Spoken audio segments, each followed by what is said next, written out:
Hey, fans, viewers, and listeners, welcome to another exciting episode of Fight Inside Podcast. I'm your co host for today, Rain Cruz, also known as Ringside Raine, ring announcer for Up Next Fighting. And with me, as always, is Timmy B. Today, we will have two amazing guests, starting with the problem child, Talita Alencar, followed by Super Sadiq Yusuff. So sit back, relax, and Tim, hit it!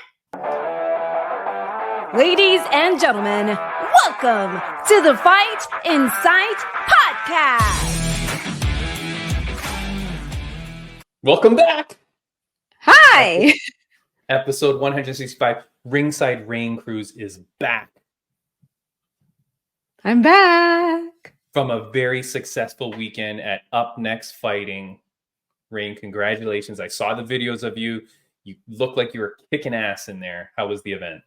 Oh my God, it was amazing. 17 bouts for UNF 17. It was amazing. Oh, that's right. Was that on purpose? I don't think so. I think it was just a coincidence. But God help you at UNF 50. Then it's like an overnighter. UNF 300. Yeah. No, it was amazing. Fights were amazing. Especially the one with Gianni Vasquez and Trevor Wells. These guys, they fought a great battle. Of course, Gianni ended up retaining his UNF flyweight championship. So congratulations to Gianni, but also congratulations to Trevor, because I really thought that both of those guys, man, they put up a great fight. So Trevor Wells, a big name. He was on The Ultimate Fighter. Raine, last week, your replacement, Matt Queso Padilla, that's his boy. They trained together. Really? Okay. Oh, yeah. So like it was it was a me versus Matt thing. And I'm just happy that they both put on a great show. This is what we said last week. I hate it when two of my friends are fighting or two of our guests are fighting, because like, what am I supposed to do? I said, all I can pray is that they both have an incredible night, an incredible showing. And this is what happened. So yeah, congratulations. So happy. Yeah. And then we had like 3 other title bouts. And for the most part, I saw a bunch of fighters showing each other great level of respect. And I love doing that every after fight, because it's like, they just got done punching each other in the face, kicking each other, beating each other up. And then afterwards, they hug each other, show respect to each other. Love seeing that. Yeah, for sure. I just was getting into fight with someone online because I was saying that boxing is not a martial art. Is it? Is boxing a martial art? I mean, I definitely think, although boxing is part of MMA, which is mixed martial arts, I don't know that boxing in and of itself is a martial art. Comment below or tag me or message me if you think boxing is martial art. I just think that, though, in general, I don't think you think about the honor and respect thing as much in boxing as you do in Muay Thai, karate, judo, MMA. But I know what you mean when you see those kind of respectful actions, and I know you tag some in your Instagram, which is down below at Ringside Raine. Yeah, it's really nice to see that stuff, man. I like it. Yeah, and then I have a bunch of fighters who were hyped when I was announcing them. Some of them, I announced them for the first time ever. And I finally got my first fist bump from Gianni Vasquez. We redeemed ourselves because the event was held at the Marriott Convention Center in Burbank, where I first met and announced Gianni, and we had our almost fist bump. Yeah. And then, so this past Saturday, he offered me his fist, and I was like, oh my God, perfect opportunity. Boom. And I was so hyped. And it didn't throw you off. I mean, this is very important for followers of the podcast. This has been something we've been working on for months and months and months to get you the fist bump. It happens in the main event. Event. I know. I've been trying to reach out to people to see if they have a video of that happening. Oh my God. And unfortunately, I haven't been able to get it yet. So I don't I'm trying. Do you have a video of it? No, obviously, I don't. I don't have a video of it. I just have a video of it in my head, my memory. But some of the fighters, they would give me a fist bump when they would walk into the cage. They would walk right in front of me, give me a fist bump. And it's just like, like I mentioned before, it's just that Wait, perfect you haven't told opportunity. me that. No, I told you that You haven't before. told me that. That they would walk, like some of the fist bump you? fighters, when they walk in, like, when fighters walk into the cage, right? Yeah. Yeah, they would do that's that, cool. but it's not like when I was announcing them, they would give me a fist bump. This was the first time we're in the middle of announcement. I, got my fist bump, and Okay. really cool because it's like it's about perfect timing too, because like for them, they're in their zone, I'm in my zone, and somehow we just found an opportunity to be like, doop. And it was really cool, really cool. What a moment, Raine. What a moment. I'm so happy for you because I know you've been working towards that. I mean, you can quit now because life's never going to get better. That's it. No, I'm so happy for you. That's amazing. The event looked amazing. Congratulations to Gianni Vasquez. Fight Insight alumni went 2-1 on the weekend. We also had a winner by way of Kyle the Monster Nelson. He won his fight in the first round at UFC. So two Fight Insight alumni won. So that's nice. Congratulations to the Monster. And I should do some Friends of the Podcast update before our first guest gets here. For those that are new to the podcast, we normally start with one guest. Maybe we have a second. Our guest is joining us a little bit later today, so we're going to do that. And then we're going to cut to our second guest, who better show up, Raine. He better show up. I have worked hard on this interview as well. So, but he's coming in a few days, and we're going to edit that in. Friends of the Podcast update, Raine, next week on the podcast, it's a guy I've been talking about for a long time. Will the Franchise Dickey, he's got a fight at oh God. Okay, I don't remember the organization, but he's fighting for a title. Cage Fury? No. Okay, hold on. I'm going to figure this out. Where is this guy?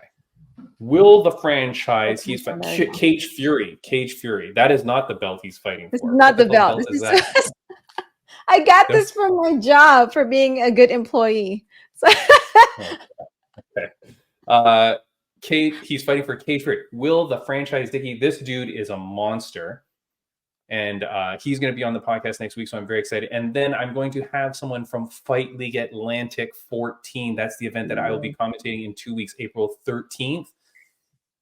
One of the fighters from that card is going to join us. We had one of their fighters last week, Raine, you missed, Squid Vicious, Tyler Van Kill. He's in the main event.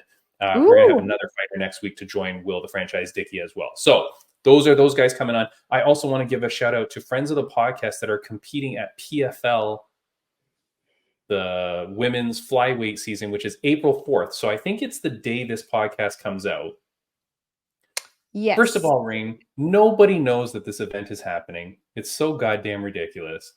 But April 4th, I think Caitlin Katniss Neal is apparently an alternate, and apparently her opponent has already bailed out. So she doesn't even think she's fighting. She thinks she's just like a stand-in in case someone bails out.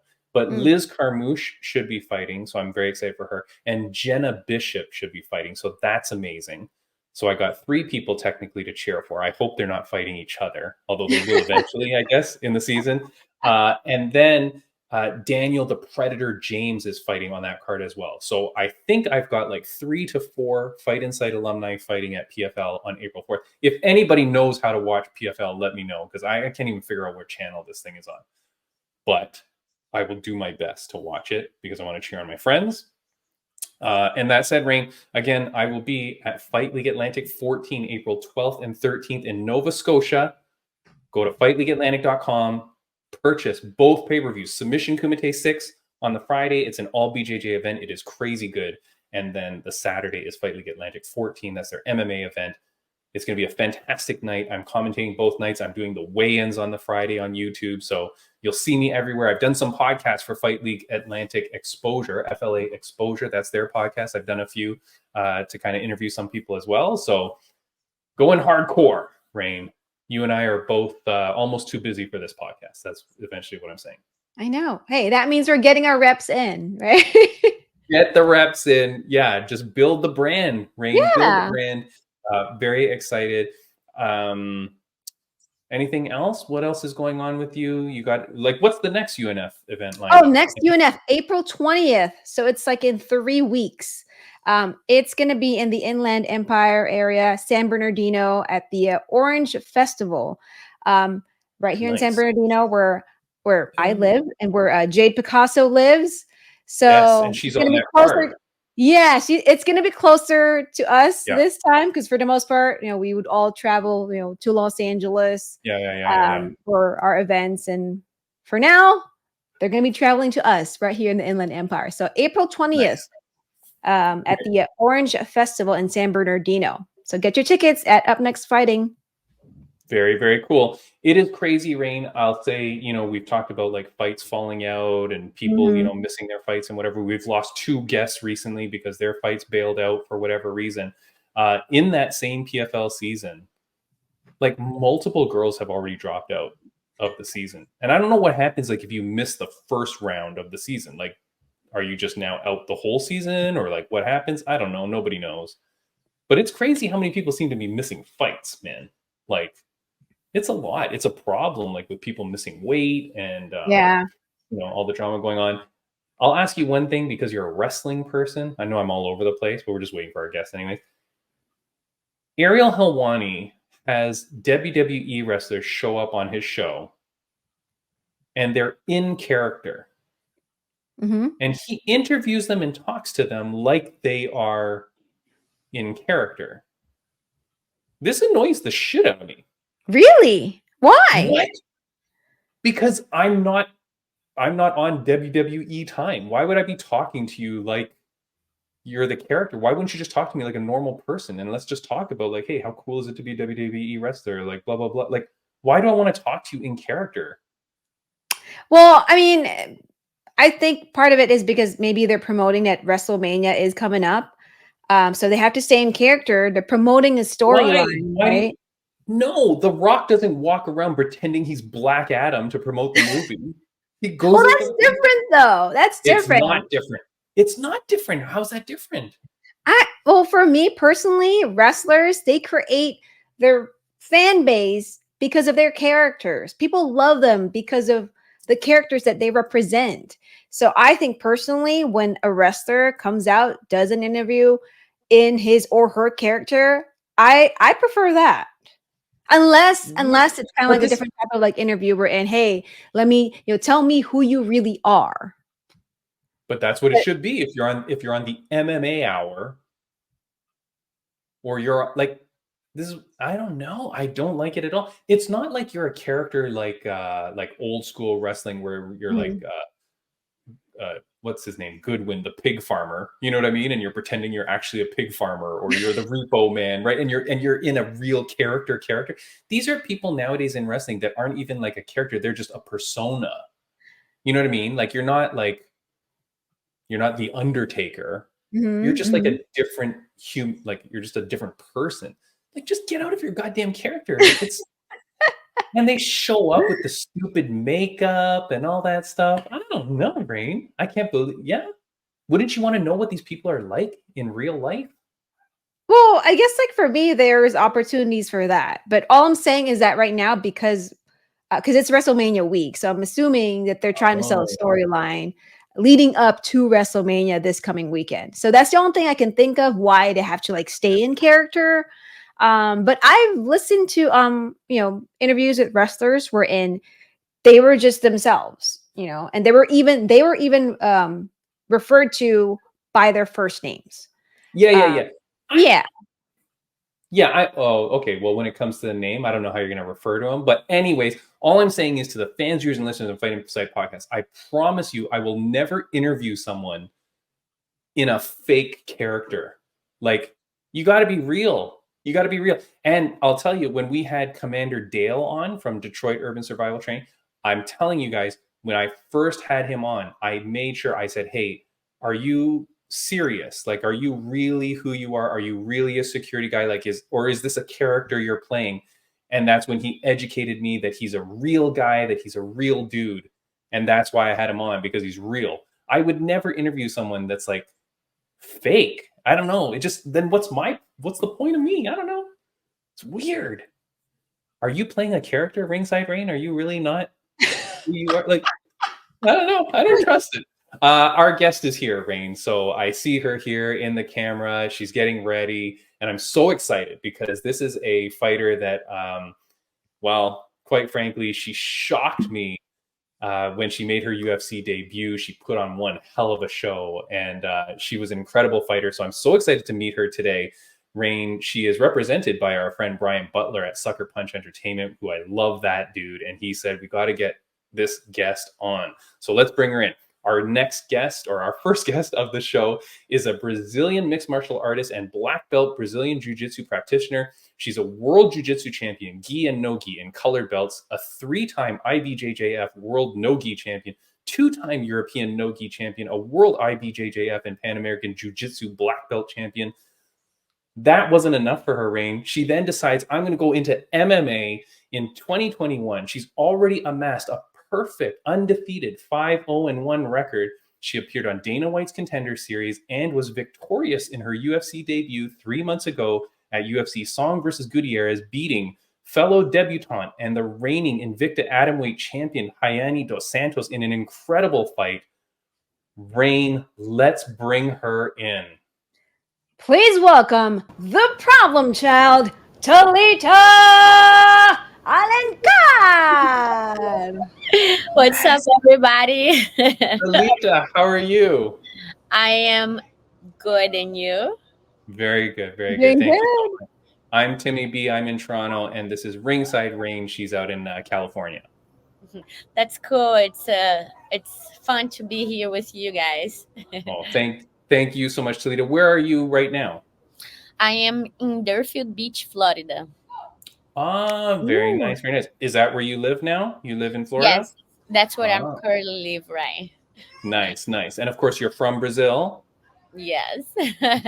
Did you ever imagine, as a young girl growing up in Brazil, that you would become a famous world champion in jiu-jitsu and now a UFC fighter?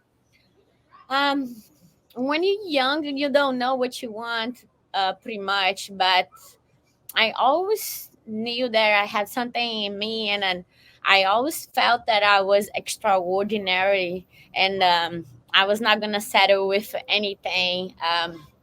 I never really planned to have all these achievements and base where like each person life goal have, you know what I mean? Like you never plan to have all of these. It's your hard work and the way you drive yourself that make you achieve certain things. But for sure, I knew there was always something extraordinary in me.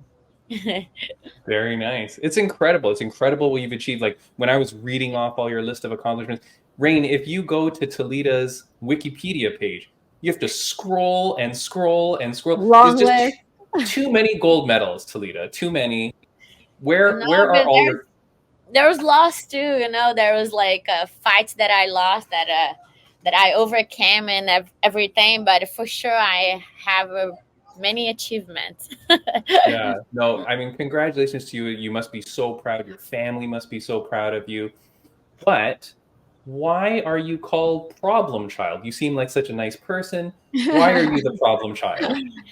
Don't get me wrong. There's always like this button that you press the switch. You know, how can I say that I'm a problem child? I was the only girl. I was like a little tomboy. I can be very feminine and like in many aspects like fragile, but I was always like with my brothers, like playing in the street and wanted to play football. And because I was raised with them, I always chose the fight instead of Barbie. I enjoy it, but I enjoy the most to be like out with my brothers and like pretend that we knew how to fight and like fly and punch and stuff like this. I was definitely the middle child, but I was the one that gave definitely more like headaches for my mom. Back in the day, it was crazy. I used to fight in school. Thank God I was a good student, but I was bad. I was to fight my mom, like everybody, argue with everybody, and they always say, "Oh, Talita always is the problem. Talita always like never settle with anything." And I do feel polite and nice, but it definitely can be very problematic. All right. Well, Raine used to slap people in school with playing musical chairs. So you guys are like very similar. Yeah. Yeah, I never slap anybody like in school. Oh. I was definitely problematic in class, but I was like worse. I used to get like gathering like my friends and have like a little gang, and like nobody like touch us. You know what I mean? Like if you fuck with us, we're gonna fuck with you. I was like, don't touch my friend. That's Yeah, crazy. stuff like that. You don't look like a bully, Talita. Like you don't look like that. But I don't know how many UFC fighters got their nickname from when they were a child. So that's awesome that you've been the problem child your whole life. So that's My pretty whole awesome. life. Yeah. Even Uh, though that's a funny name, because who put this name on me was Brian, because I call myself the problem child. I remember he came. I was gonna do my LFA debut, and I was very excited. No, actually, forgive me. Yeah, my LFA debut with I don't recall her name right now. It was a really tall girl. Anyways, and then Brian came to visit us at the gym, and he didn't only had me as athlete there. He had other people that he connected me with.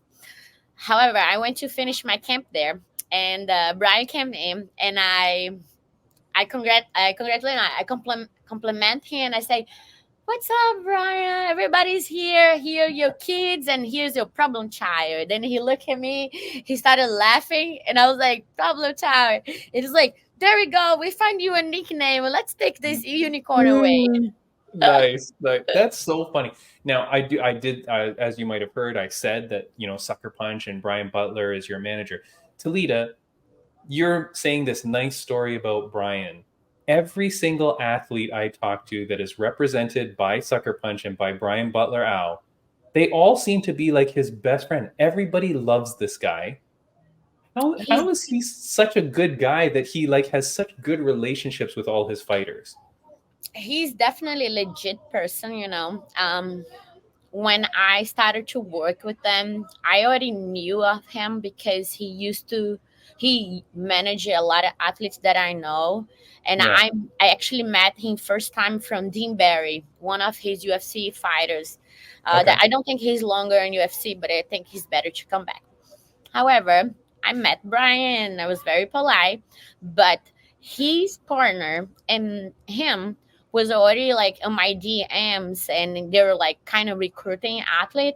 At the time, back in the time, I was like, I don't want a manager. I am not really ready yet to close with a management and etc. But with experience with Brian, he's a very legit person, honest. He's upfront. That's very important.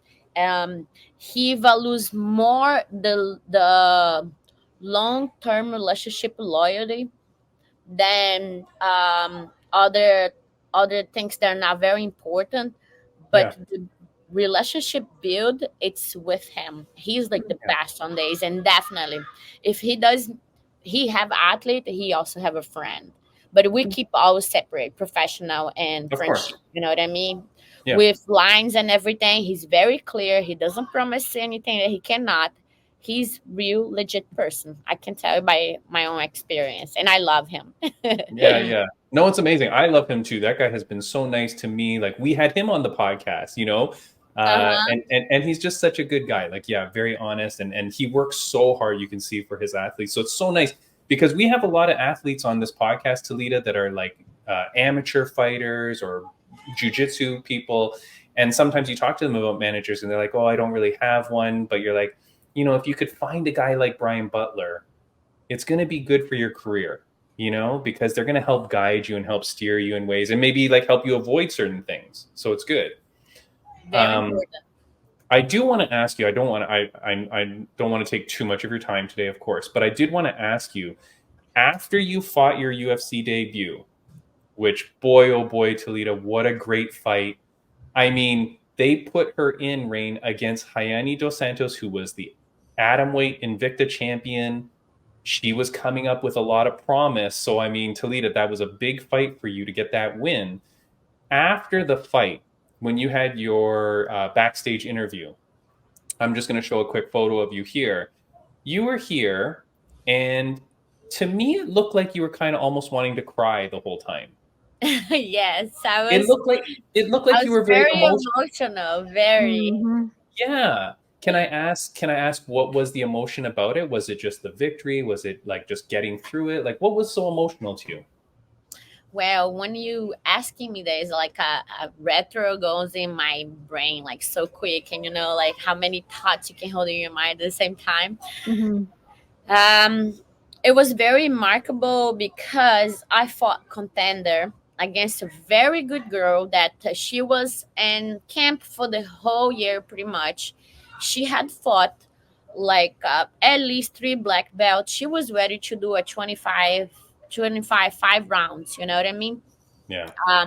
When I accepted to fight with her, she was already sitting just getting ready. She was ready for any challenge, as I would to be. Of course, she was a way taller opponent and everything, and 10 years younger than me, but it didn't mean that I would not be a problem for her. Mm. I dominate the first 2 rounds, like for sure. I smash her with all the respect, of course, but that was the game plan, and that's what we're gonna do. Yeah. But the moment that I got in the cage and I saw Dana White over there, and he looked at me, I froze. And I was like so nervous. I never felt so nervous in many years of my career. And I thought I was used to have days nervous pre-fight, and when you walk in, you know what I mean, and a contract is in the game for, you know what I mean, that make me so nervous. And I felt that I was like and that I didn't have a cardio. And my 3rd round, she tried to finish me. I performed the worst I could ever perform in a 3rd round. Also based on the game plan, I learned so much about it, and it was the first draw in Donuts Contender. Yeah. It was never a draw before. Yeah. So they chose both of us. That was also new at Donuts Contender. Mm. The way he primarily approached about me, I really thought that he was gonna give me a contract. But it didn't make me be sad, because the moment that he finished talking about me, I knew he was not going to give me the contract. Because the 3rd round, she tried to finish me. She didn't, but she performance in striking more. And I think that they value this more the age, So when I fought Hayani, and when it was a last call, I think I trained for 20 something days, but I was ready after Contender. 20 something days. Was a UFC that was supposed to be in China or Japan. I might be wrong. Yes. Everything was canceled last minute, and they Mickey called my manager, and they asked me if I want to fight, and I said yes, I want. And I was like kind of like on top of the wall, like kind of very motivated, but I was like, oh, when's gonna be my next fight? A lot of like questions on your head, but I was like, don't matter, I'm gonna keep pushing. So when they offered me her, and I was like, she's just a perfect opponent for me. She's not the tallest. She had a lot of experience. I have nothing to lose, and I can actually pass myself in a point that when I finished Contender, and I was like, I'm gonna hustle how I never hustled before in MMA, and that's what I did. And I'm like, and even though when I gave the interview, I was like, she's a perfect opponent, I'm like 100% confident that I was gonna beat her, if it was in jiu-jitsu or a wrestling or exchange. I beat her by points, whatever, but I was very confident. But she was way like she had much more MMA road than me, you know what I mean? Yeah, but I just wanted to test myself, and I was confident about this fight for sure. But okay, but then how come you look like you were crying in the interview? Oh, because it was big. Like there was Just no contract. There was no like Mm. contract in the game. You know, there was no tension in my side, and I'm like, I already closed a contract with the UFC, and I didn't have all this pre tension because I work on days, you know. I yeah. did my weight cut totally different. It wasn't an issue before. I just did different. I learned a few things watching other fighters, and I thought, I was like, this is gonna make my performance better. Little things that I puzzle when I fought again on UFC, and it was so much better in all the aspects, even mental. And when they offered me her and I fought, I wanted to cry and I didn't cry because I already had to cry in the cage, and I'm like, I'm not gonna be a pussy. I'm not gonna be soft. And when they interview me, I'm gonna show how confident I am. My inner me was like talking to me, and I was like, I'm not gonna cry. Like it was so much better to be there. Like I felt I belonged there, and I was like, I belong there, and I'm not leaving. Yeah. And that was all the emotions that are going in my mind. There was no contract. It was like so much better. You know what I mean? Nice, nice. No, I'm so happy for you. Like I'm happy that it all worked out. And now you do have a contract with the UFC now, correct? Yes. When do we get to see you again? Do we know? Well, I've been speaking with Brian. My intention is fight 3 to 4 months, every 3 to 4 months. Yeah. I believe sometime in April or May. That's what Very we're nice. training. Yeah, so Okay. soon. Very nice, very nice. No, I'm very excited for you. And just know that once you come on this podcast, we will be supporting you and cheering for you all the time. We tell people when you're fighting, and we'll get people to cheer for you all the time, of course, because we're big fans of you. And thank you for coming on the podcast. Raine, is there anything that you wanted to ask Talita? Now, I'm glad that we talked about your upcoming fight. You said it might be April or May, because I was scrolling through your Instagram and I saw this really precious video of your family cheering for you when they're having a watch party. And the joy that they had when you won, they were just like ecstatic, right? So for you, seeing that level of support from your friends and family, how does it feel for you? Oh man, like if I'm gonna, I got goosebumps.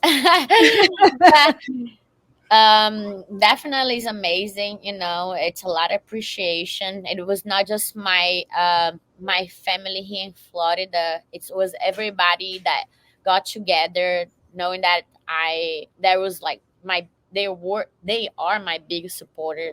And not just then, my kids, I teach jiu-jitsu for kids, and Tuesdays and Thursday, not too many days, but they love and fear me. But they're like with like letters, I love you, Talita. Aww. And like, yeah, everybody from Temple, my coach, got together. The ones that didn't show up to the fight, they got together and made it like a watch party. It was like really nice to see that.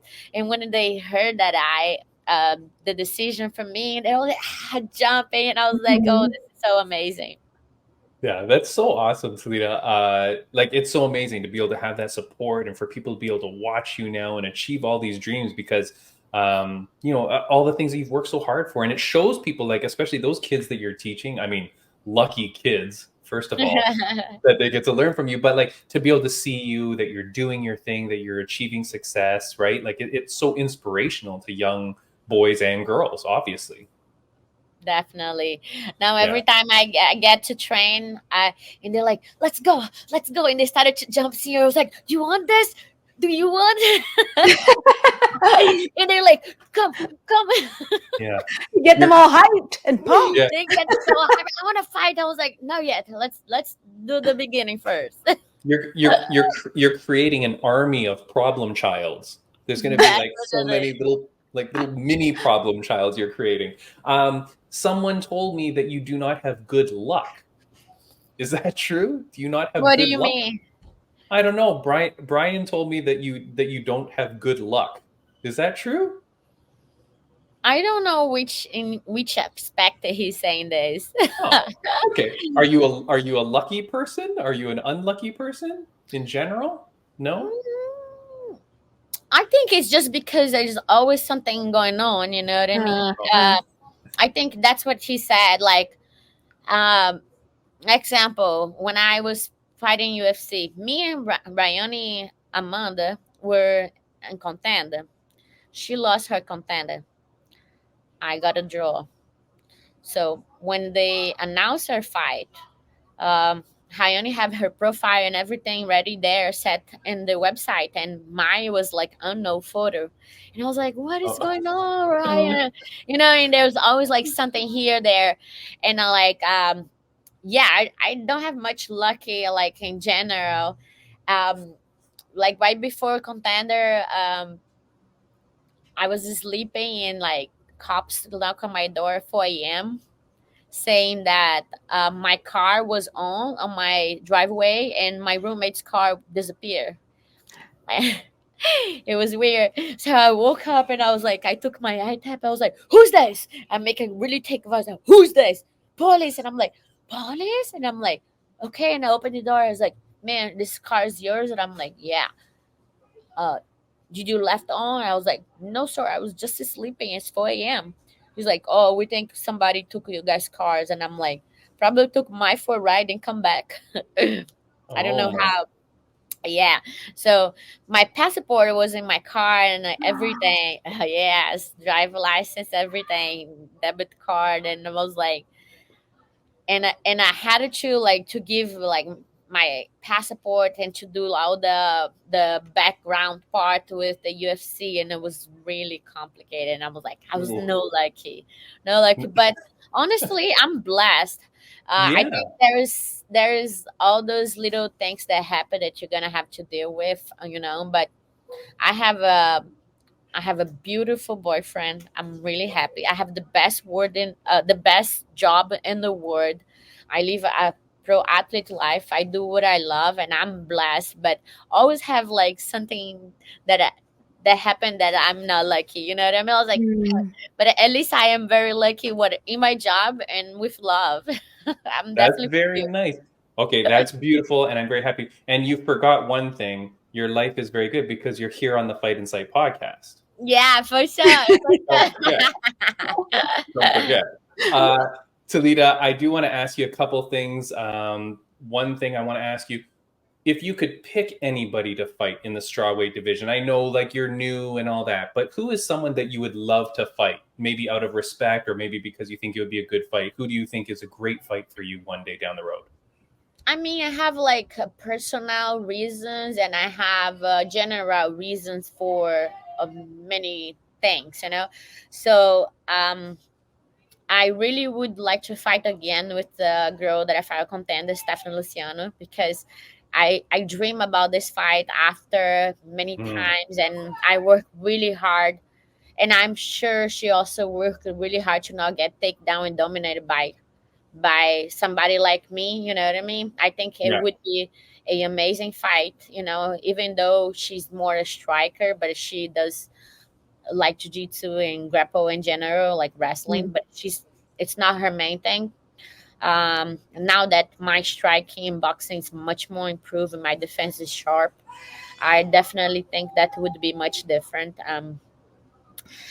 And there's other girls for other reasons as well. Like there's upcoming girls that have been being like better ranked than me. Like McKenna, she just fought Jacqueline Morin. Um, there was another Irish girl that I also is like the style that I like to fight. That it's a striker, longer. Most of the girls that I'm gonna fight, they're much taller than me, like 5'5", 5'6". There's huge difference of size, and reach. Wait, how tall? Wait, hold on. How tall are you? I'm 5'2". Oh Oh my wow, God. we're the same height. Okay. That's- I'm not very tall. Oh, you could fight Raine. She's the same size as you. I'll tap out right away. Nah, Yeah. come on. I've never had anyone come on this podcast and go, "That girl is way taller than me. She's 5'5". I'm really short, but I am Okay. like everything that comes in the pocket is very dangerous. That's true. That's true. Yeah, most of the girls at my division, they are much taller than me, and that's good because they're always gonna take me out of my comfort zone, and I do like to be out of my comfort zone because MMA, it's about having quick reactions inside the cage, and you gotta just like very quick inside there. And I love this kind of challenge. It's a good challenge to be able to see fast and respond fast. Um, Yeah. there's many other names, but for sure, in few years or less than days, I would like to fight the top 10. Of The course. US top 10. It's what I'm aiming to. You know what I mean? Yeah. I want to see you be the champion by 2026, 2026, maybe summertime, maybe, if you don't mind, just become the champion by then. No, So just that. Just give a bat. Like, just done. um, my plan for sure was to be well ranked in 6 year total. Since I got inside the UFC, for sure it will be less because that's gonna be my only goal. Yeah. And everybody in the UFC or in the division says that they want to be the champ. Like, champ is just one of the things that I want to be. I wish many things inside there, and I'm very like, uh, ambitious. Yeah. Yeah. Very ambitious in many things, but for sure, my next performance is gonna be a 50K performance. That's what I'm working That's for. That's right. I'm so excited because the thing about you, Talita, is with all your accolades, with all the success that you've had in jiu-jitsu, you're used to the high pressure. You're used to those championship moments, those tough moments, and you've succeeded in those things. You've been able to achieve that high level, so you have that different mental game that's going to set you apart from people, and I'm very excited to see it happen. Yeah, But me too. Me too. I'm yeah, talking about this. I don't like to create any controversial, but for sure, like, the way they match, in the UFC, it's like sometimes they're gonna put me against a striker. Sometimes they will put me against a good wrestler or grappler, just to see how is the result of this. And if comes to grappling, for sure, I'll be fighting like somebody like Mackenzie Durham, where they fight on jiu-jitsu. Like other girls like Tabitha Reach, those other girls that are very good grappler, like Vanessa Duppeldum. I don't know how to say her last name. And all girls, Demopolis. yeah, Yeah, all those girls that were like back in the day, competing jiu-jitsu at the same time that I was. You know what I mean? right. But Yeah, I was the one that took a little bit longer to actually fight MMA. yeah, yeah, yeah. A good fight for you. I'm just putting it out there. Jillian Robertson. She's a big jujitsu girl that I feel like that's going to be a great matchup as well. I'm so excited, Talita. In honestly, the strawweight division is one of my favorites because there's always so many great fights in there. So I'm so excited to see you. I don't want to keep you too long. I'm going to ask you one last question, if No, that's no, okay. don't worry. I have a lot of time. Don't Oh, worry. okay. Well, thank Don't you worry. so I'm much. here for you guys today. Okay. Thank you. All right. Well, maybe we'll ask some other things. Okay, hold on. I'm going to ask you something. There was a video. I don't have it here. There was a video on your Instagram where Uh-huh. you were holding a pad, and this guy is kneeing you, and you're against the wall holding it, and he's kneeing you. What, are you crazy? What was that? So, like, our training, I train competition training Monday to Saturday, Yeah. and it's like a 1 hour of like intense competition train. Of course, everything we do, there is a science behind it. Mm. But there's days that you're the nail or you're the hammer. You know.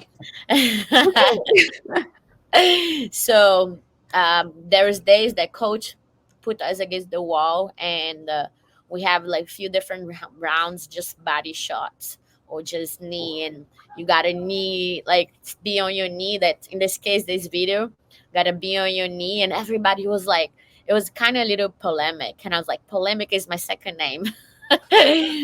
So I was like, how am I gonna post this video? I don't give a and, and I I was mean, like, it's crazy. I'm the smaller in the gym. I'm the only female. There's like very 3 or 4 guys that's like kind of my way, but they much bigger than me. And it's just very benefit to me, to be honest, because if something like this make you better and make you tougher, nothing in the fight can destroy you, you know. No, And that's I mean, when I saw that video, Talita, I thought you're crazy because I was like, holy moly. But I mean, if it's making you a champion, and what do I know? Look, you're kicking butt and you're doing your thing. So good on you. I'm gonna ask you one last question, Talita. but It's oh a look, take the very crazy person to the MMA. It's not easy. So we all kind of crazy. yeah, definitely, definitely. I've been doing this show for like 165 weeks, 4 years now. Keep meeting people from around the world. Each person has their own special craziness, you know? So, but they're all lovely people. They're all such great people. Talita, my mom used to ask me a question almost every day when I was growing up. And so I'm going to ask you the same question that my mom used to ask me. On a scale of 1 to 10, how happy are you? I'm very happy. I'm very blessed. My life's journey, besides my personal goals, MMA, and etc., I enjoy very much to help people, you know, and give me like it's like my gasoline, you know. And I believe everybody came to the world and have a journey, you know, and that's my journey. And I don't expect anything back from anybody. If I do a favor for somebody because I feel the necessity of helping this person just for the pure intention that I have, and I'm able to see this person succeed, that's the best feeling in the world. It's best than money, you know. So I am very blessed to be healthy and able to wake up every day and like able to help others, to motivate, to be a role model, you know what I mean. This is nothing best in the world that can be in place, you know. I'm so happy for you, Talita. I put your Instagram at the bottom so people can follow you at Talita Alencar BJJ. Yes. Thank I, you. I'm so excited for you. I can't wait to see what's next for you. Hopefully, you do get to fight very soon, April, May. We will be cheering you on. I hope that you achieve all your goals and all your successes. I'm happy that you have a happy life, that you have a great boyfriend who better treat you right. I mean, Yeah, he's handsome. I like everywhere I go, even the gym, my friends come and say, "Hey, Talita," and I'm like, "Oh, I'm like tired and like finishing train. Hey, your boyfriend's beautiful." I'm like, "What?" He's like, "No, no, no homo, no homo." And I was like, "I know, yo." It's like, "I know he's beautiful. Thank you." oh, guys are saying this. Yeah, like everywhere we go, and they say that, "Oh, you guys are so beautiful together." Like my Aw. roommates, yeah, my roommate's friend came from Chile, and they're like surprised how beautiful like couple we were, and like, and they'll say like, "Son lindos," speaking Spanish, and son muy lindos. It everywhere I go, like even like I go in the bar, and then a guy come to Josh, he's like, "Hey man, you're very beautiful," and I'm like, it's so surprisingly for me, a male let his ego aside and come say that this guy is beautiful. I was like, are you a model or something? Like, it's so funny. Supermarket all the time. Who is Wow. what does Yeah. he do? What does he do for life? Like, what does he do in his job? His name is Joshua. He's a civil engineer. He, Oh, so yeah, he's a smart guy. He's got brains and looks. yeah, he Oh, does. I was very lucky. I don't know how we find each other, but it worked. But well, thank, congratulations, I told him congratulations. I was not gonna let him go anymore. It's done. Yeah, It's Aw. yeah. over for him. He better not let you go. What are you talking about? This is the lucky guy, not Yeah. you, right? We're You're both both very lucky. lucky. Both lucky. Both lucky. Talita, I'm so happy. You seem like such a good person. You seem so happy. I'm glad with all your accomplishments in life, and I hope that we get to talk again one day. For It sure. was a real pleasure. For Thank sure. you so Thank much. you so much too. I'm glad that you guys invited me. I enjoyed to be talking to you. Thank you to Brian as well, my manager, Sucker Punch, and I cannot wait to be back. Thank you so much. And for all the young kids watching you now, what is your message to young kids that are training and going through life? I mean, sport in general is very good for kids. I think it develop kids differently. In United States, there is a lot of kids that they have different attention, different development. And I see every day parents can come in and say like, oh, my kid has like she's special need, just because the parents doesn't have so much time to put on the kid. And I work very close to each kid, and I don't favorite any kid. And my main goal is develop them to be like good adults, have like concept of life. And they get bullied a little bit inside class because they get tough and understand, what I mean, thanks in general. But my message is for every parent to actually like put your kid to be active in general, every sport. If he's fighting, whatever, judo, jiu-jitsu, started also for grappling and a foundation of self-defense. I think it's very important for a kid. Even those kids that most of parents or doctors try to clinical say that they are like special needs, it's those kids they are just developed different, you know what I mean. Just a little bit more attention, etc. I've been working with kids for 15 years now, and it's the type of development you give to a kid. But my message for all the parents, always incentivize your kids to do a sport and motivate them, because this definitely will be a big change for the future. Yeah, definitely. I love that. I'm glad that you ended the podcast with this, because that's a great message for people listening. It is very important. So thank you, Talita.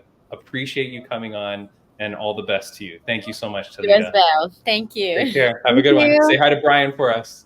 Bye. Okay, I'll do. See ya. Bye. See you. All right.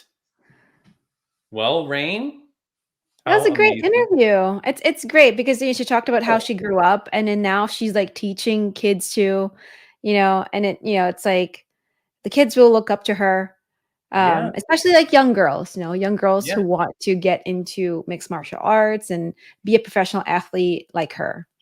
That's beautiful. What a nice person. What a I good know. person. Like just a good spirit, good person, and good things come to good people. You know what I mean? Mhm, Like, mhm. I'm so happy for her. All right. Now, let's hope that in a few days we get Sadik. This podcast is just going to go zoop, and we're going to get right to Sadik. So we're going to end this here, and we're just going to pray for the next 2 days that Sadik shows up. And it happened. He came. Our guest needs absolutely no introduction. He is the number 13 ranked flyweight in the UFC, was the voice of Sunday Adeleken in the Disney Plus animated series Iwaju, can be heard on commentary at MMA fights for various organizations. He makes you millions of dollars every week on his YouTube channel and his show Unprofessional Breakdown. So I don't know what you're doing if you're not watching that. We've told you to. He imparts wisdom and guidance to you via his newsletter, the Super Squad Letter. Make sure you subscribe to that using the link on his IG at Super Sadik. And of course, you saw him here on episode 116. It was one of my favorite interviews ever. So I'm so happy to have him back because he's fighting at UFC 300. Raine, bring him in. Please welcome Super Sadik Yusuff. Nice. That's the most professional introduction I've ever had. Aw. Boom, Sadik. Where are you right now, Sadik? Where is your home? I am at home right now in the kitchen making some food. Ooh, what are you making? Cooking it up. Yeah, it's nothing impressive. It's literally just some potato soup. Potato soup? That sounds Yes. yummy. Okay. No, it's not. I mean, we had lots of people write in questions, so I'm going to go right to this one question, which someone was asking you about food. They said, "What is your favorite African food that's not Nigerian?" That's from Eden Flanagan one. Oh wow! My favorite African food that's not Nigerian. I don't think I have one. All my favorite African foods are Nigerian. All right. Well, what's your favorite Nigerian food then? Yeah, it like a street food would be like suya. But like real food is called ewa. It's like beans with a special type of like stew mixed with it, and you eat it with agege bread. Oh, that's the bread that was in Iwaju. Yes, exactly. That is so cool. I want to say congratulations. I know we said this a little bit backstage, but congratulations on Iwaju. It is on Disney Plus. If you have not watched it, Sadik, it was one of my favorite cartoons of the year so far, man. That is awesome, man. And they were so authentic to like the culture and the people. It's one of those things I was so proud. I was watching it with my mom and she was recognizing like landmarks and stuff like that. She's like, "Oh, that's Third Mainland Bridge." You know, like it was that specific. So it was very cool to be a part of that. Yeah, no, it was amazing, man. And it takes place in Lagos, Nigeria, which is where you were born. So I mean, the odds of that happening is incredible. So it was.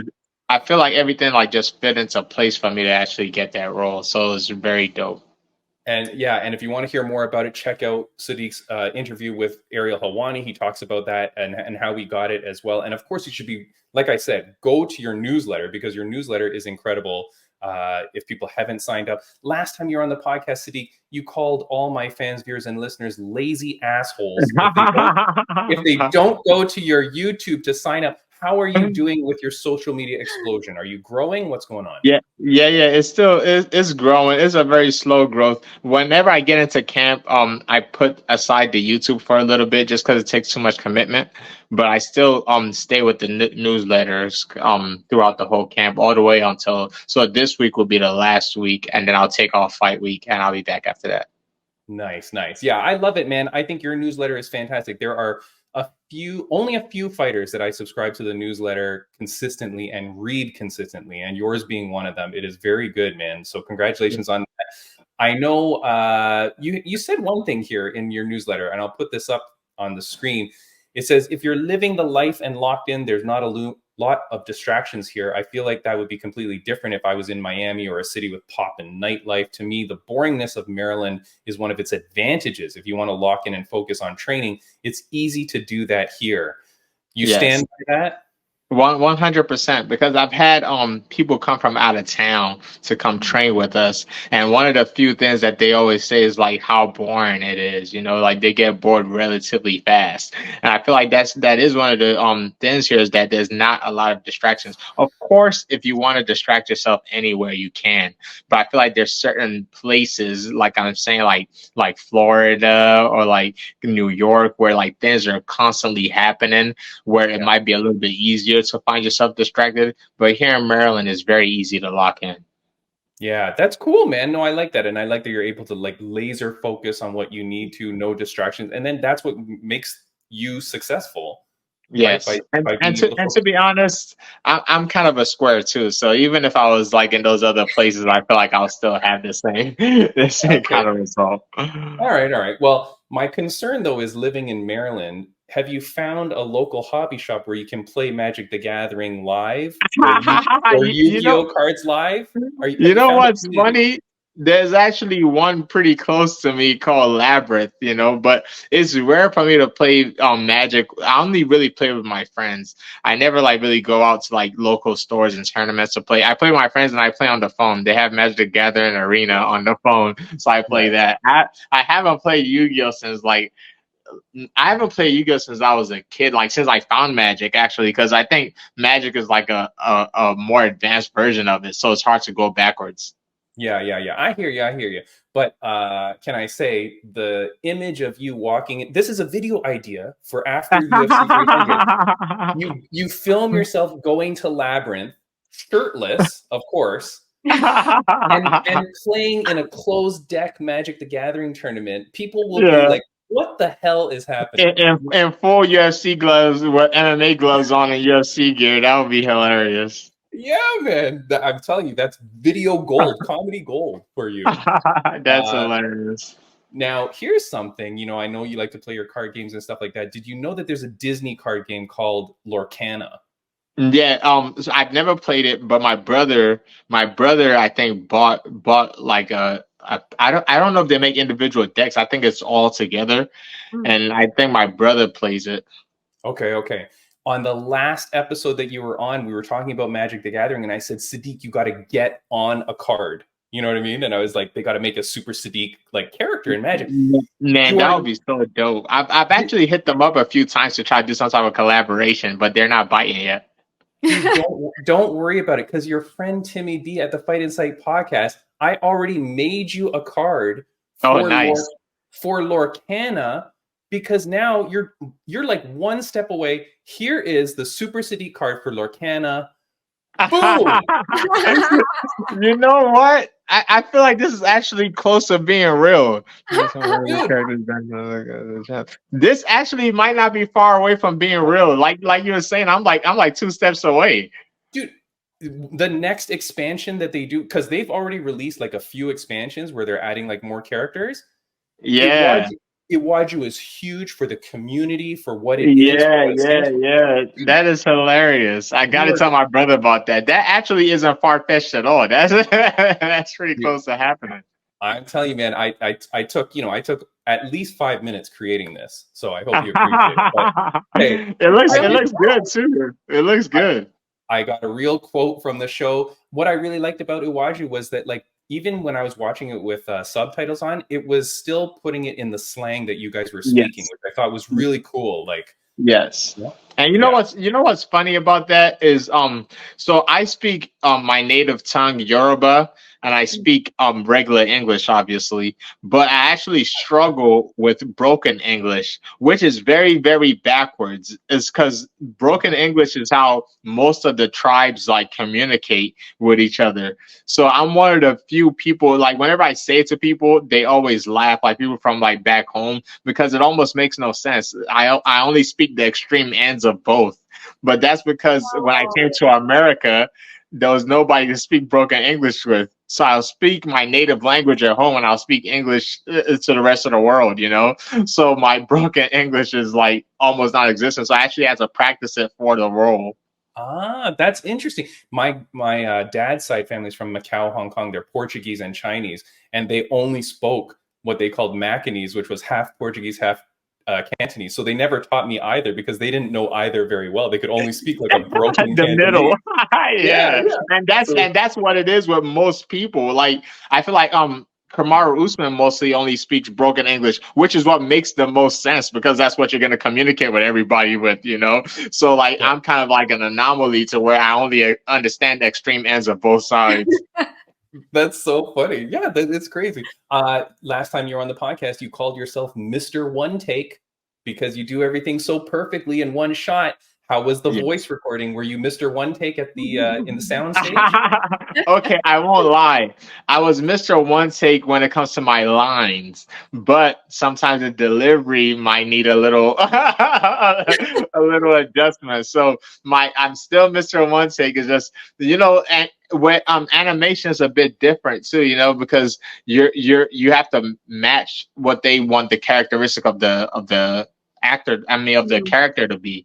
So sometimes the way you imagine it might not be the same way the producers or the director imagine it. So that's the only thing. But I am still Mr. One Take. Yeah, okay. Very nice. Congratulations. Here's something, Unprofessional Breakdown. A fan of Unprofessional Breakdown is, of course, Mr. Cody Brundage. Yes. Who you have disrespected multiple times on your show. He came on our podcast. Do you know him personally? Like, have you ever met him? No, I've never met him, but he's always supported the show, and he's always been a really cool guy. And he knows my wrestling coach, Garrett Lineberger. So I think they might have wrestled at the same school or something like that. Okay. Raine, you liked him, right? You liked Cody. He was a Cody. Cool yeah, really nice guy. Yeah, very friendly, very nice, like a real family man. Like, seems like a good guy. I feel like you guys could be good friends, Sadik, because you're so famous now. Like with everything you're doing, and you're like, you're pretty much Hollywood now.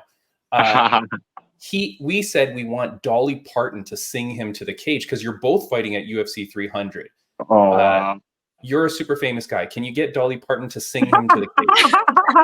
No, I wish I was famous enough to have pull like that. If I did, I would let Dolly Parton sing me to the stage.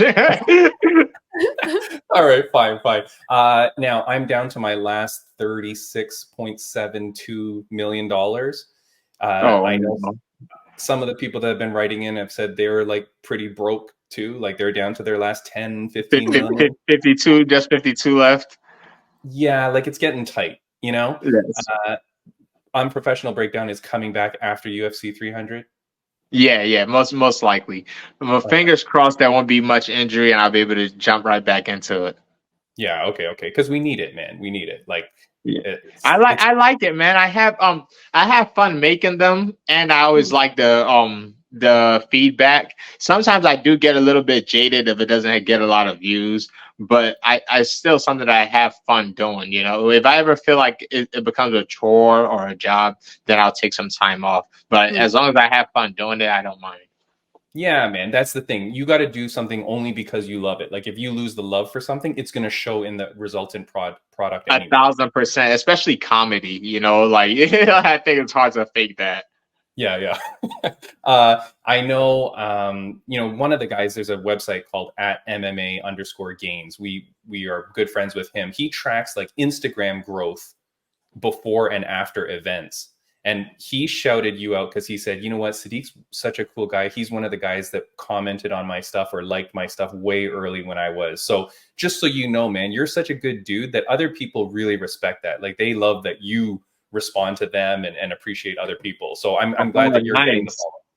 That's dope, man. I try, to be honest, even in my DM sometimes, it's a lot, so I don't reply to a lot of people. But every once in a while, I will hold conversations with people, you know. And I feel like most people, when you get to know them, are genuinely good people, you know. And the ones that even the trolls, it's just misguided energy. Because it's almost always the same whenever you reply to them, like, oh man, I'm sorry, I'm actually a fan. I didn't think you was gonna see this, blah blah blah. And it's one of those things. So my perspective on that really changed when there was an MMA troll that I saw online. He was trolling my opponents, and then I found out he was actually like a kid from my gym. And then when the first time I actually interacted with him, he was so like timid, he wouldn't make eye contact, you know, and like that right there became my visual for almost all MMA trolls, you know, because I was like, wow, the way this guy talks to people online. And I just kind of just told him, hey, I'm not that guy. If you think you're supporting me by doing that to my opponents, like I'm not with it at all, you know. And of course, he's still out there doing his thing, but as long as I have that visual of him, I always think about that whenever I see people that are just spewing negativity online, because there's usually something in their own real life that they're battling against. Yeah, you're right, man. One of the things that I love to do, because I'll make comments online and stuff like that, my opinion or my thoughts or whatever. Sometimes people come really hard at you, back, or they'll say something really, really mean. And I try to engage them in conversation. I'll be like, okay, well, tell me what you think about that. Or like, why are you saying this? Like, why do you not agree with my opinion? Because then we can have conversation. And Sadiq, I don't know, 50% of the time, it results in a good conversation. And the people are like, you know what, that's cool, man. We can agree to disagree, but here's my point of view. And I love that, you know? Yeah, 100%. It's like you're saying, a lot of context get lost through typing, like through text. So whenever you could expound on it and be like, hey, I'm just trying to talk, man. There's no bashing going on here. I'm not trying to curse you out. Most reasonable people will have that conversation with you. And whenever they don't, then it's almost 100% somebody that's actually miserable in real life. So then you just gotta chuck it up to hopefully they fix it on their own. Yeah. One of the things I hate is like when people go on, like I haven't seen this on your page, but for example, someone goes on @Super Sadik, right? Goes onto your Instagram and will go, you're such a loser, blah, blah, blah, and say something hateful, like on your page. And I'll always respond to those people and go, why would you come on this guy's page just to be an asshole? Yeah, you know? I've gotten it a few times. Just I'm quick to block people like that. You know, it more happens on Twitter than Instagram. I feel like, man, for you to put that type of energy into Instagram, like there's a lot going on, you know, because at least Twitter, every once in a while, like your tweet will pop up on somebody that doesn't follow you. But for Instagram, like you said, you have to like actually find the person. and I don't feel like I haven't put out enough negative energy for somebody to give me that much energy to come find me, you know, like you just wake up one morning like, what's Sadiq doing right now? Yeah, how can I annoy Sadiq on this nice Thursday morning, right? Like, yeah. Now, that said, can you unblock Raine though? She's sorry for what she said. You would be surprised how many times I get this on Twitter, where somebody will send me they'll send me a message like, "Hey, can you unblock this guy? He's a fan of you, and he said he's never interacted with you." And you, to be honest, a lot of times it's true, because I have this code on Twitter where I RSVP people's blocks. So if I see you say something mean to somebody else, or you say something just completely out of the way, I'll just block you for the fun of it. So I have like hundreds of people that I've blocked that never even interacted with me before. And there was one guy that actually, like, he had a lot of people actually tag me in the stuff that was like, "Man, unblock this guy. He's like a huge fan of yours." To this day, I don't know what he said that made me block him in the first place, but I unblocked him, and I was like, "Oh man, sorry." Blah, blah. But I do believe in RSVP people's blocking, because anybody that like gets super the way you treat someone is how you treat everybody, you know. So if you're over there just putting something crazy out on somebody else, I'll just block you for the fun of it. Nice. But then you lose out on other cool Sadik content. But you know, that's actually pretty true, because Raine is, like I told you, she's a super famous ring announcer now for Up Next Fighting in California. And she's getting more and more popular. So like, Raine, you've got to be careful, and like you might have to RSVP block some people too. Yeah, it's unavoidable, man. It's unavoidable. It's like there's a lot of hurt people, you know. So the more you grow, and it's funny, when I first started, I used to like take pride in like yeah, just talk your trash. It's just social media, you know. I don't care, blah blah. And then one day I heard Michael Bisman. He was talking on his podcast, and he said he doesn't interact with assholes in real life. If he sees an asshole in real life, he just goes the other way. So why would he do that online? And once he said it that way, I was like, you know what? That is very, very true. You know, like those people, if you met or you saw somebody like that in real life, you just completely exclude them out of your life. So that's how I kind of view the blocking thing now. Yeah, actually, that's pretty true, right? Because you think, like, you know, we talk about freedom of, like, people will come at you because they'll go, "Oh, it's not freedom of speech or whatever." But you're right. Like, if some guy was being a jerk in real life, it's not like I'm just going to stand there and let him stand there, and keep on listening to him. You just walk away or block them. I love that. Exactly. Sadik, I don't want to keep you too long. Someone said, "Can you please start throwing more spin kicks so that your UFC fighter will get them?" I feel like I feel like someone DM'd me that, or they wrote that to me on Twitter. I actually saw that. I'll tell you what. if it's available, sure, but I can't risk. I remember Luke Rockhold versus Chris Weidman, and he threw that spin kick that changed the whole trajectory of his career. You know, so I don't know if it's worth getting my ratings up on the UFC game. Okay, that was from IMAD Sohal. Another thing was, "I'm starting martial arts at Lloyd Irvin's gym later this April. What did you do to be in the UFC?" That's from one Illy Ralph. Oh man, you want a whole story. So when I first started at the gym, I was taking a 3-hour bus ride from Bladensburg to where the gym is. So if I had a car or a way to any transportation, it would literally be like a 25-minute drive. But because I was taking a bus, I would have to go from one station, wait there for another bus to another station. So I had 3 stations altogether. So this was my daily trip to go to the gym. Back then I was like, I'll listen to Joe Rogan's podcast and just sit there and wait. And when I was going home at night, I remember being at the train station like at 11:30 at night. It's crazy things now that I'm older and I think back about it. I was like, that was crazy for me to be doing that, because these aren't, you guys might not be familiar with this area, but these weren't the safest places for a 20-year-old to be hanging out at 11:30 at night, you know. So I did that for a while, for a few, maybe like 5-6 months, and then they had a competition same tryout at the same gym. And I got me and James Vick, actually, we was MVP for that competition team tryouts, you know. So it was just from then on, my coach invited me to come stay at the firehouse. The one thing I would say for him going to the gym, to make the story shorter, is just consistency. That's the biggest thing that I've noticed. Now that I'm in the UFC, I guess I'm a veteran now because I've been in there for quite some time.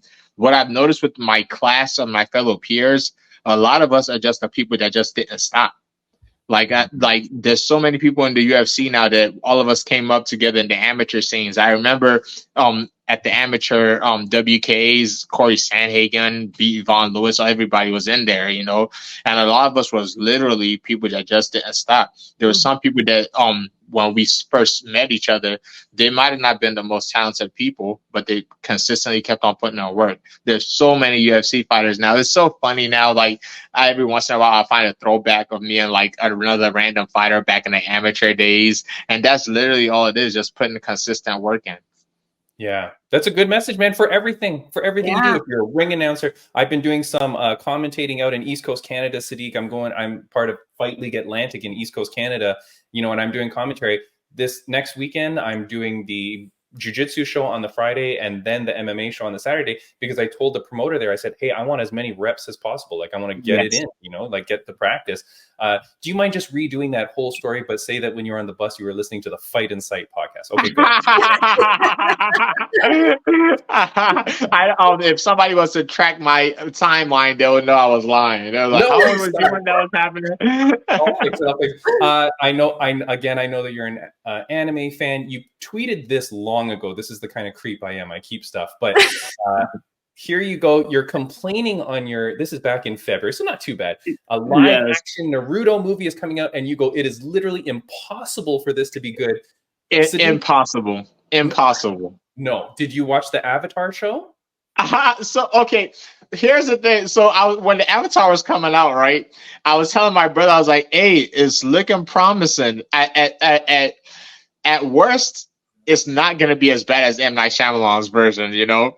And he brought up a very good point. He said the thing with turning some of these animations into like live action is that it could only be as good as the animation. It could never be better.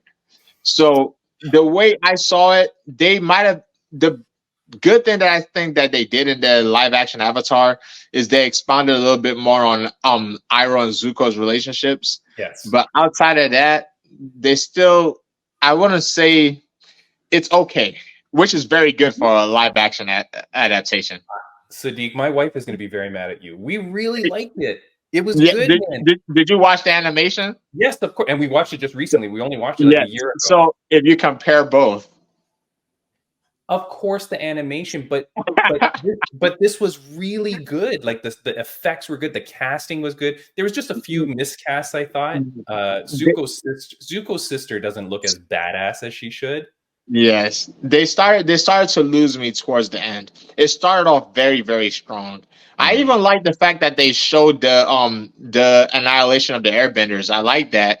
I liked how like visual the firebending really was in the movie, because in the cartoon, you don't see the effects of fire working that was like, but in the live action, like, man, the firebenders look brutal, you know. So there are things that I like, but overall, I'll just say it's okay. But for a live adaptation, okay is a very, very good score, because a lot of them are not okay. Sadik, I might have to edit this podcast because I want you to be in season 2 or 3, you son of a gun. So of Avatar, hey, I would love to be in Avatar, and when I'm in there, I'm gonna tell them it's the greatest show that was ever made. Thank you. Yeah. Quick question from someone. They said, "Can you please update your own Wikipedia? It's lacking." Like, and then I went on your Wikipedia. Yeah, it doesn't say anything about your Iwaju and stuff like that. I think you need to go. Yeah, I would. To be honest, I didn't even know that was an option. You just taught me something new. Oh, I don't know if you can. Who updates Wikipedia? People do, right? I think it is just random people. Yeah. So if somebody's watching this, go update it for me. Well, crap! Now it's going to be horrible. I need you to do it, but yeah. I think they do like vet it though. You could add on to it, but I think it's vetted.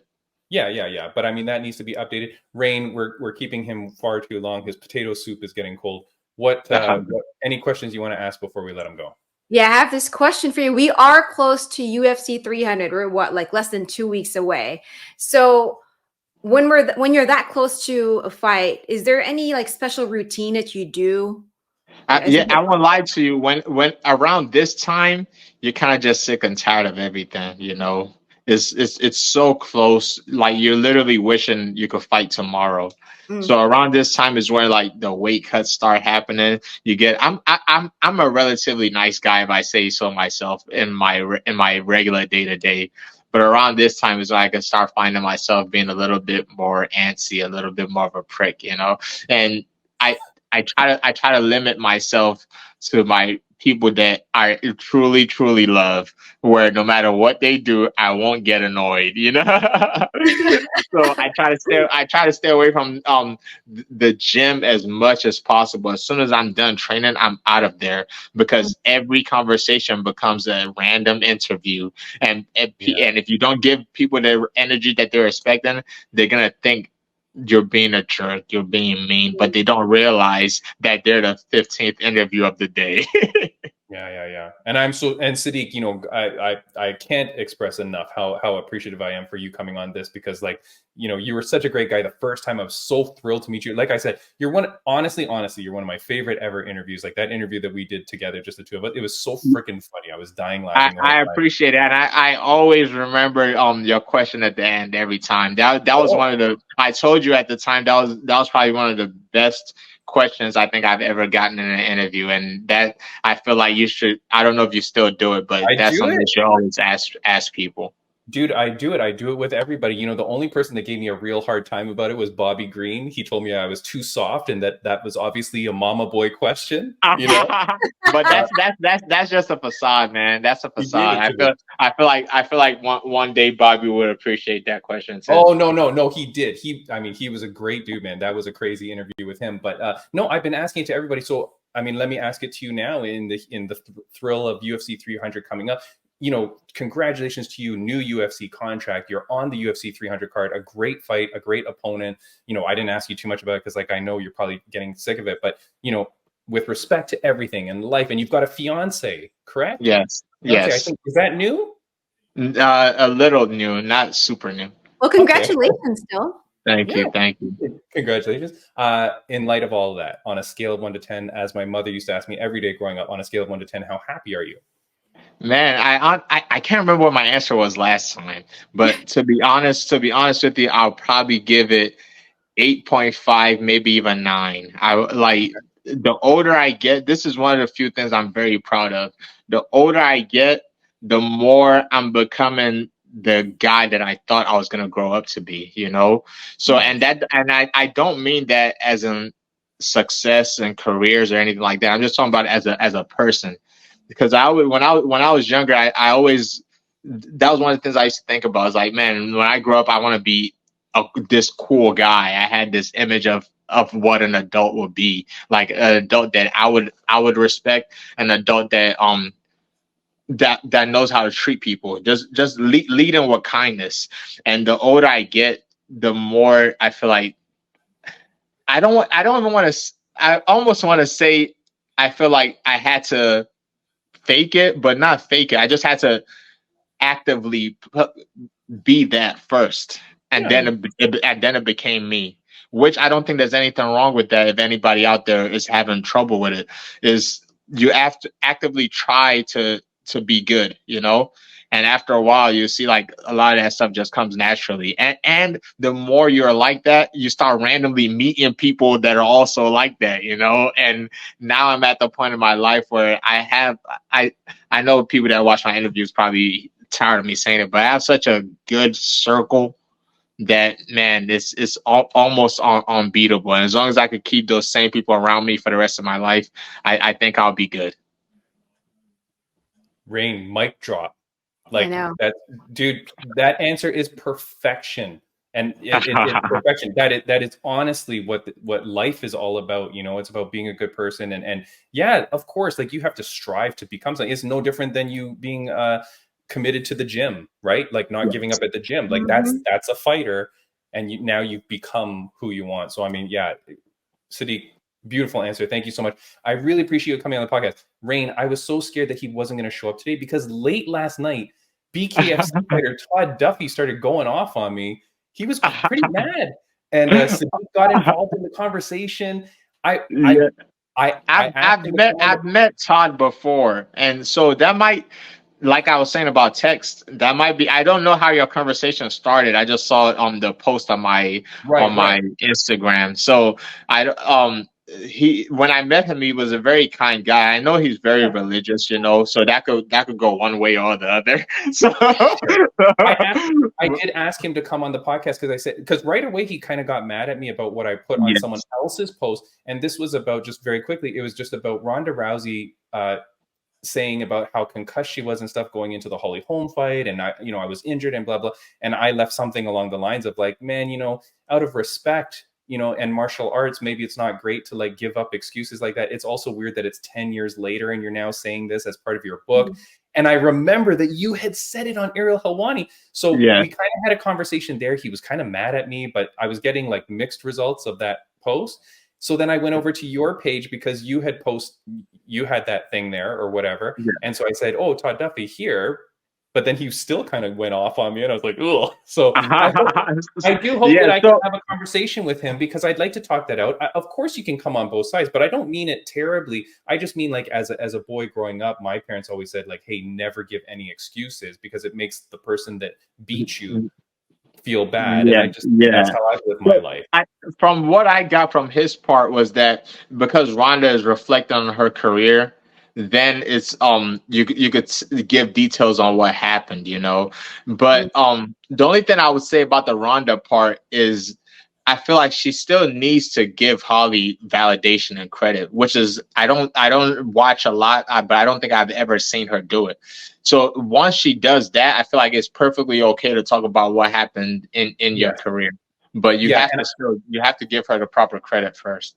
Yeah, and I did go to the source article and I read the whole article. Now, of course, it comes, I don't know how much that was edited, but I read the whole source article and I didn't see any of that. Sadik is and you're right. I agree with that. I think if you prefaced it with, hey, first off, congratulations to her. She was the better woman on the night, however you want to phrase that, but blah, blah, blah. And anyways, but so thank God that you came, Sadik. Again, another incredible interview with you, man. I'm so happy for you. Of course, I'm a fan of yours. I'll be following you into UFC 300. Hopefully, Dolly Parton walks you out. I will get the Iwaju card of you the second I get it. I'm sending it out to Maryland for you to sign for me, man. I'm so proud of you. And thank you so much. Any parting words for fans, viewers, and listeners? No, I am starving. I have to go. See you later, my friend. Have a good one, buddy. Bye. Take care. Have a nice one. Bye. Thank you. All right. That is Super Sadik. I know he was very busy and tired. So, God bless him for coming on, Raine. Yeah. Thank you so much. We appreciate it that he joined us today. Yeah. What a cool dude. Hopefully he's going to be in Avatar season 2 or 3. We can get him to be an earthbender, firebender, waterbender, whatever the hell bender. Raine, do you know about that show? Do you watch Avatar, The Last Airbender? No. Oh my God. I've seen the movie, but no, I'm terrible with TV shows and movies. So. Oh, good Lord. Okay. Well, now you've got something to do for the rest of the day. Guys, we are out of here. If you're on audio, this was a long podcast because our interview that we did a couple of days ago, which you just saw 30 seconds ago, was with Talita Alencar. And that one went a little bit longer than we thought because she was so talkative and wonderful. And then now we get Sadik, who went on a little bit long and wonderful and such a great talker. So, but 2 fantastic interviews. What am I going to do, Raine? We're blessed with these amazing people. Next week, Will, the franchise Dickey, goes after the Cage Fury Fighting Championship light heavyweight title. He fights that week. We've got him on the card. And we've got one of the fighters from Fight League Atlantic. He's going to hit us up. Raine, that's a long episode, but thank you so much. No problem. Thank you for having me. See you guys. Have a good one.